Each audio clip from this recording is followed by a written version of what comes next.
Hello दोस्तों, Babar sir जी के study channel में आपका स्वागत है। जैसा कि आपने थंबनेल में देखा होगा कि हम इस वीडियो में प्रोक्योरेटिक और यूक्योरेटिक क्वेश्चन में क्या डिफरेंस है उसके बारे में पढ़ेंगे। राजस्थान के किसी भी कॉम्पिटिशन एग्जाम चाहे नेक्स्ट बोर्ड का हो, आरपीएससी का हो, राजस्थान पुलिस का हो, एजुकेशन डिपार्टमेंट रिलेटेड हो या कोई भी डिस्क्रिप्टिव एग्जाम हो, उसके लिए बहुत इंपॉर्टेंट हो रहा है। ये क्वेश्चन हमेशा रहता है कि प्रोक्योरेटिव हमेशा डाउट रहता है, इसको हम आज क्लियर करेंगे। इससे पहले हम कोशिका का ब्रीफ इंट्रोडक्शन ले लेते हैं कि कोशिका क्या है, किसने खोज की है, केंद्र की खोज किसने की है, कोशिका किससे मिलकर बनी होती है, कौन कौन से अंग होते हैं, उनके बारे में ब्रीफ डिस्कशन कर लेते हैं दोस्तों। कोशिका में दोस्तों सबसे पहले ही कोशिका क्या होती है। कोशिका क्या होती है, एक यूनिट होती है, सूक्ष्मतम इकाई होती है शरीर की, जिससे शरीर का निर्माण होता है। जैसे एक कोई सेल होती है, कोशिका को बोलते हैं सेल। एक सबसे छोटी इकाई होती है दोस्तों शरीर की, जिससे शरीर का निर्माण होता है, उसको बोलते हैं कोशिका। ये क्या होती है, जीवों में आधारभूत संरचनात्मक एवं कार्यात्मक इकाई होती है कोशिका में दोस्तों मेनली एक तो होता है केंद्रक, इसके बाद होती है केंद्रक झिल्ली, ये केंद्रक झिल्ली है दोस्तों, और ये होता है कोशिका द्रव्य। केंद्रक में दोस्तों क्या होता है, ये केंद्रक है, केंद्रक में होता है डीएनए, आरएनए, प्रोटीन, इन सब से मिलके बना होता है। ओके दोस्तों, और ये जो कोशिका द्रव्य है, कोशिका द्रव्य के जिस भाग में गुणसूत्रों का निर्माण होता है उसको कहते हैं न्यूक्लियोइड। इसको क्या बोलते हैं दोस्तों, न्यूक्लियोइड। एग्जाम में भी ये पूछा जा सकता है कि भाई कोशिका द्रव्य के जिस भाग में गुणसूत्रों का निर्माण होता है उसको क्या कहते हैं। ऑब्जेक्टिव में ए बी सी अलग अलग आ सकते हैं आपके क्वेश्चन, उसमें आपको ये बताना है कि कोशिका के जिस भाग में गुणसूत्रों का निर्माण होता है उसके न्यूक्लियोइड कहते हैं। कोशिका की खोज दोस्तों, इसका क्वेश्चन है, कोशिका की खोज किसने की थी, तो रॉबर्ट हुक ने की थी 1665 में। और केंद्र की खोज की थी दोस्तों रॉबर्ट ब्राउन ने 1831 में। ओके दोस्तों,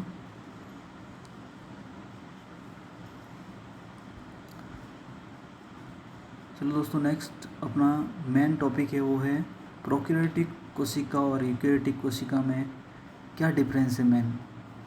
तो दोस्तों पहला डिफरेंस है प्रोक्योरेटिक और यूकेरियोटिक कोशिका में, वो ये है कि प्रोक्योरेटिक कोशिका है दोस्तों, प्रोक्योरेटिक कोशिका होती है जो प्रारंभिक कोशिका होती है। क्या होती है, प्रारंभिक, आरंभ की कोशिका या नई कोशिका, आदिम कोशिका कह सकते हैं, वो होती है। जबकि यूकेरियोटिक कोशिका दोस्तों होती है पूर्ण विकसित कोशिकाएं होती हैं। पहला डिफरेंस तो ये हो गया कि प्रोक्योरेटिक कोशिकाएं प्रारंभिक कोशिकाएं होती है, जबकि यूकेरियोटिक कोशिकाएं पूर्ण सुविकसित कोशिकाएं होती हैं।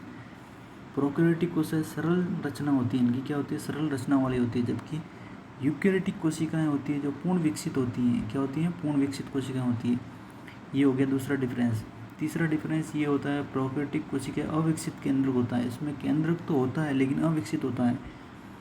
प्रोक्योरेटिक कोशिका में दोस्तों, प्रोक्योरेटिक कोशिका में केंद्रक होता है लेकिन वो अविकसित होता है, जबकि यूकेरियोटिक कोशिका में दोस्तों पूर्ण विकसित केंद्रक होता है, पूर्ण विकसित केंद्र होता है। नेक्स्ट डिफरेंस है दोस्तों, प्रोक्योरेटिक कोशिका में केंद्रक झिल्ली अनुपस्थित रहती है। केंद्रक झिल्ली दोस्तों है, ये देखो, ये केंद्रक है, इसके ये वाला केंद्रक है, इसके केंद्रक, ये दोस्तों होती है केंद्रक झिल्ली। अब इसके क्या फर्क पड़ेगा, केंद्रक झिल्ली नहीं होगी दोस्तों तो ये सेंटर जो केंद्रक है, केंद्रक और कोशिका द्रव्य में को डिफ्रेंशिएट करने वाला नहीं होगी। इससे क्या है, आर पार ये इनका ट्रांसपेरेंट रहेंगे, क्योंकि ये राइबोसोम के कण केंद्रक में भी जुड़ जाएंगे। इस तरह का होगा, ये केंद्रक झिल्ली नहीं होगी तो ये एक दूसरे में ट्रांसमिशन हो सकता है इनका। जबकि यूकेरियोटिक कोशिका में दोहरी झिल्ली होती है, डबल झिल्ली होती है, एक और दो दोहरी झिल्ली होती है, ताकि इनमें ट्रांसमिशन नहीं होता है। नेक्स्ट डिफरेंस है दोस्तों प्रोकैरियोटिक कोशिका समसूत्री कोशिका विभाजन। प्रोकैरियोटिक कोशिका में समसूत्री विभाजन नहीं होता है। समसूत्री जो विभाजन होता है, समसूत्री अर्धसूत्री वगैरह, वो समसूत्री विभाजन प्रोकैरियोटिक कोशिका में नहीं होता है, जबकि यूकेरियोटिक कोशिका में ये विभाजन होता है। नेक्स्ट डिफरेंस है दोस्तों प्रोकैरियोटिक और यूकेरियोटिक में। प्रोकैरियोटिक कोशिका में केवल एक गुणसूत्र होता है, एक ही गुणसूत्र पाया जाता है। क्या होता है दोस्तों? प्रोकैरियोटिक कोशिका में एक गुणसूत्र होता है, जबकि यूकेरियोटिक में एक से ज़्यादा गुणसूत्र पाए जाते हैं। ये भी बहुत इंपॉर्टेंट है कि प्रोकैरियोटिक कोशिका में ओनली एक ही गुणसूत्र पाया जाता है, जबकि यूकेरियोटिक में एक से अधिक गुणसूत्र पाए जाते हैं। नेक्स्ट डिफरेंस है दोस्तों नेक्स्ट डिफरेंस है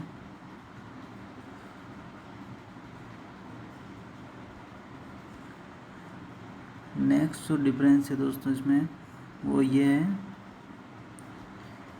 कि कोशिका द्रव में राइबोसोम के कण, प्रोकैरियोटिक कोशिका की बात कर रहे हैं, कोशिका द्रव में राइबोसोम के कण उपस्थित रहते हैं, जबकि अन्य कोशिका अंग नहीं रहते हैं। राइबोसोम रहता है, बाकी लाइसोसोम, माइटोकॉन्ड्रिया वगैरह इसमें उपस्थित नहीं रहते, ओनली राइबोसोम होता है।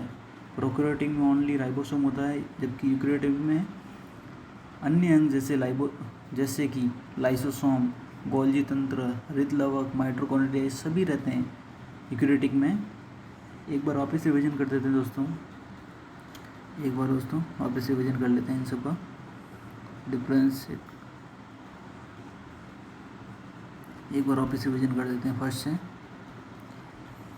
पहला सब दोस्तों था कि प्रोकैरियोटिक कोशिकाएं प्रारंभिक कोशिका हैं, ये प्रारंभिक कोशिका हैं, जबकि यूकेरियोटिक पूर्ण विकसित हैं, ये जटिल कोशिकाएं हैं। प्रोकैरियोटिक कोशिकाएं सरल होती हैं, जबकि यूकेरियोटिक जटिल होती हैं, पूर्ण विकसित होती हैं। प्रारंभिक केंद्रक नहीं होता है, प्रोकैरियोटिक में केंद्रक नहीं होता दोस्तों, अविकसित होता है। केंद्रक होता है लेकिन अविकसित होता है लगभग, लेकिन यूकेरियोटिक में पूर्ण विकसित होता है। प्रोकैरियोटिक कोशिका में केंद्रक झिल्ली अनुपस्थित रहती है, इसमें दोहरी झिल्ली रहती है। एक और यहाँ पे अपना इम्पोर्टेंट पॉइंट है, वो ये है कि दोस्तों वायरस होते हैं, जो बैक्टीरिया होते हैं और नील हरित शैवाल होती हैं, इन सब में यूकेरियोटिक कोशिकाएं नहीं पाई जाती हैं। बाकी सभी पेड़ पौधों जंतुओं में यूकेरियोटिक कोशिकाएं पाई जाती हैं। वायरस हो गया, बैक्टीरिया और नील हरित शैवाल, ये याद रखना दोस्तों, मैं बहुत इंपॉर्टेंट पॉइंट है ये। वायरस, बैक्टीरिया और नील हरित शैवाल में यूकेरियोटिक कोशिकाएं नहीं पाई जाती हैं, बाकी सभी पेड़ पौधों और जंतुओं में पाई जाती हैं। एक डिफरेंस ये है कि समसूत्री विभाजन होता है। प्रोकैरियोटिक कोशिका में समसूत्री कोशिका विभाजन होता है, इसमें समसूत्री कोशिका विभाजन नहीं होता है, इसमें नहीं होता दोस्तों, जबकि यूकेरियोटिक कोशिका में होता है। और प्रोकैरियोटिक में एक गुणसूत्र पाया जाता है, यूकेरियोटिक में एक से ज़्यादा पाया जाता है।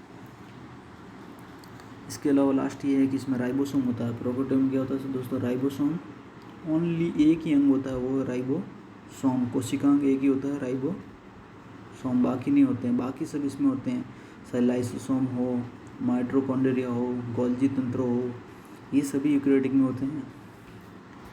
ओके दोस्तों, मैं समझता हूँ दोस्तों ये प्रोकैरियोटिक कोशिका और यूकेरियोटिक कोशिका से संबंधित आपके जो डिफरेंस है वो इस वीडियो में शायद क्लियर हुए होंगे। और मैं समझता हूँ कि इन कोशिकाओं से रिलेटेड भविष्य में आपकी किसी प्रकार का कोई डाउट नहीं रहेगा दोस्तों। और दोस्तों वीडियो अच्छा लगा हो तो सर लाइक करिए, सब्सक्राइब करिए, अपने दोस्तों में शेयर करिए और सब्सक्राइब ज़रूर करिए। इससे क्या है कि हमारा कोई भी नया वीडियो आएगा तो आपको नोटिफिकेशन मिल जाएगा, ताकि आप इन सब इम्पोर्टेंट टॉपिक से जुड़ पाएंगे। ओके दोस्तों, thank you for watching, thank you. और एक और बात ये है कि हमारा जो नेक्स्ट सीरीज़ जो चल रही है जनरल साइंस की 100 क्वेश्चन की, उन्हें भी ज़रूर देखिएगा। उसके 100 क्वेश्चन बहुत इंपॉर्टेंट बोले हैं आने वाले एग्ज़ाम, से पटवार हो, ऐसा ही हो, ग्राम सेवक का एग्ज़ाम हो, राजस्थान का कोई भी एग्ज़ाम हो, इसमें जनरल साइंस के क्वेश्चन बहुत इंपॉर्टेंट होने वाले हैं। उन वीडियो को भी ज़रूर देखिएगा दोस्तों। Okay, thank you.